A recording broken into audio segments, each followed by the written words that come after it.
Good evening, Phoenix Warrior here. I wanted to talk a little bit more about the difference between angels, master guides, spirits, and ascended masters, and your guardian angel. And be kind of a little bit of a quick one. Basically, everybody is assigned a guardian angel. And some days I think my guardian angels is going like, oh my goodness, Melina, what are you doing? Your guardian angel is one that is assigned to you from birth until the day you die. So it comes in at when you check in and when you check out. Their whole job is to keep you safe and on track. And when it even comes to the point of when it is time for you to check out, it's kind of their job to go, are you sure? Do you really want to check out? And let's say there was something on your soul contract that I've discussed in other videos, that there was a couple of really pivotal moments or things that you were supposed to do. Now, let's say it's something that you could come back. It's like going to school, not finishing the course, dropping out, and having to come back. Well, you get to come back, but you get to repeat a lot of those things again. And then you carry on and move forward. And sometimes those lessons, from some people's belief, it could be a little bit harder. And I'll go more into that one, because that is more of when we choose to check out and we've chosen to either take our own life, because we're like, that's it, I'm done. And our ego and all of that gets in the way and says, I'm out of here, which is a very sensitive topic, or it was meant to happen and we were supposed to do that because there was a lot of lessons that needed to be learned, not just for that person, but for the soul, for the family, all involved, family and friends, and certain ripple effects. And you can see that in a lot of those incidences.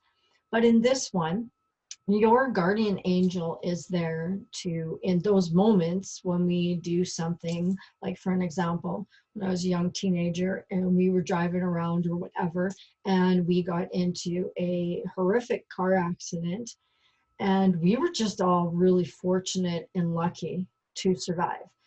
And I remember being in the car, and I was in the back seat. Of course, we were young, we were like 16 years old. Couple of them in the front. My brother actually was in the front, only one wearing a seatbelt. The rest of us weren't wearing seatbelts. You know, it wasn't mandatory. We didn't do it. And we were going down a gravel road.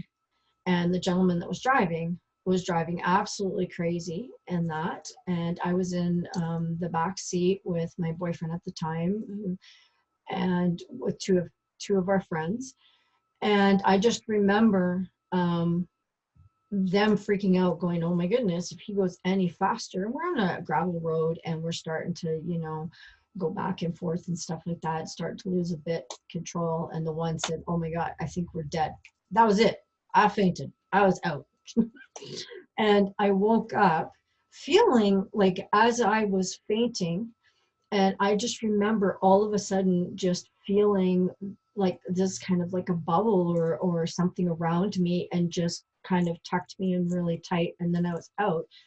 I woke up laying flat, not realizing I was laying on the inside the car, on the like the roof of it, laying down, and I had the other three laying all over top of me.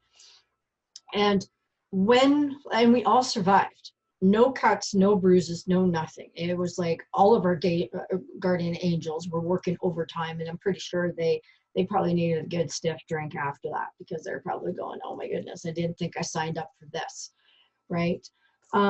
Afterwards, when you looked at the car, it had rolled, went into the ditch, and if you can just imagine, you know, the ditch, the ravine, the car flipped over and just sat perfectly in it.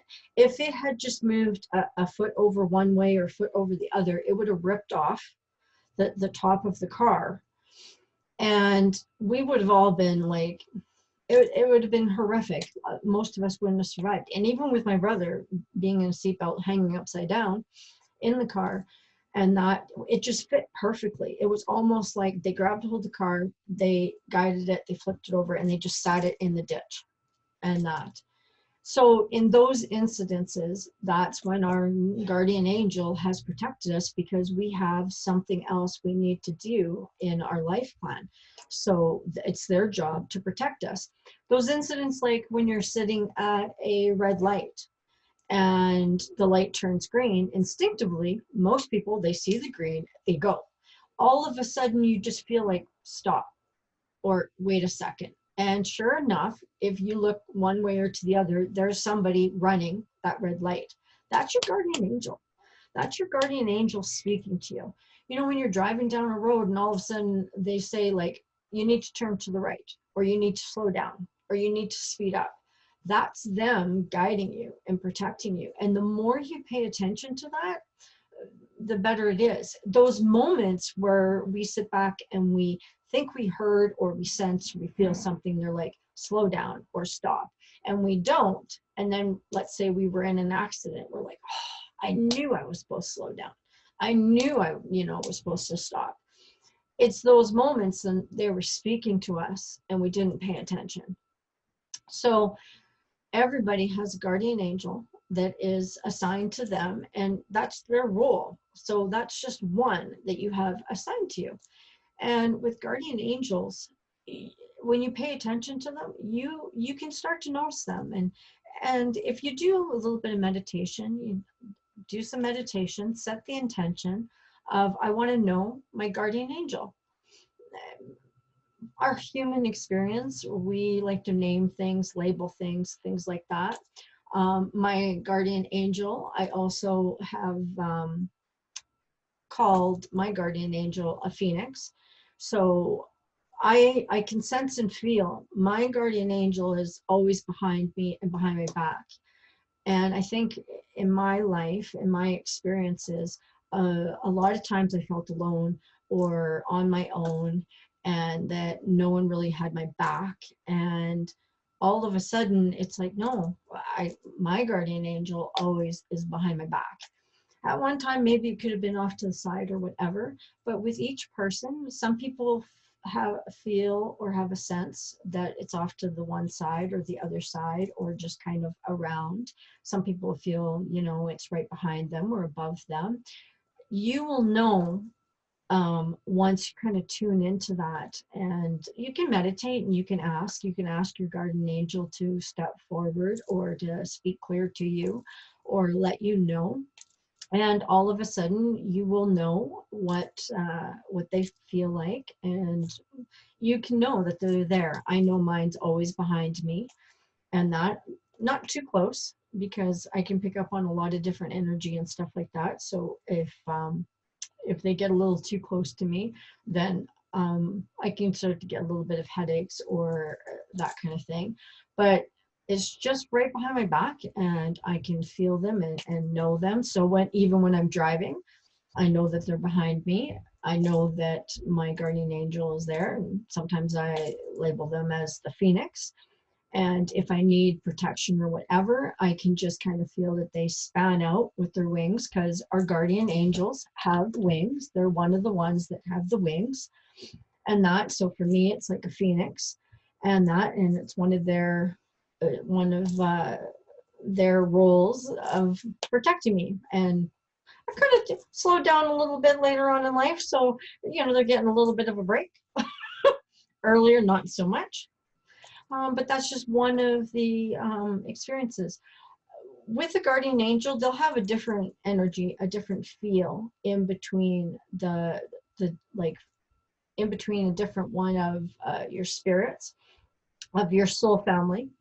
And how I touched in before, with your soul family, they all have a different type of energy. So your guardian angel, like for me, my guardian angel, it just feels like an intense, strong love, and not like a wall or a thickness, but I can just feel like something behind my back. And it's almost like every now and then when I might have that moment where you're a little bit nervous or a little bit anxious, or, you know, you're walking down the street or whatever, all of a sudden I just feel like something is holding my back, like, I got you, you're good.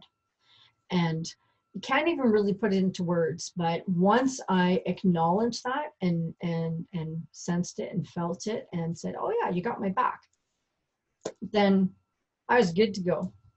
So that's just a little bit on guardian angels, and I hope you enjoyed this. And if you want more, put some comments in there and let me know about your guardian angel. Can you sense your guardian angel? What do they look like? Do they have a funky name?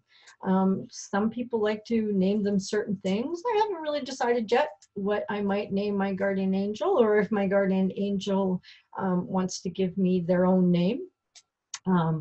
My guardian angel, I feel, is a male energy kind of presence, and that. And yeah, so tell me a little bit about your guardian angel. What do they feel like? What do you sense them? Have you always known them? What kind of experiences have you had with your guardian angel?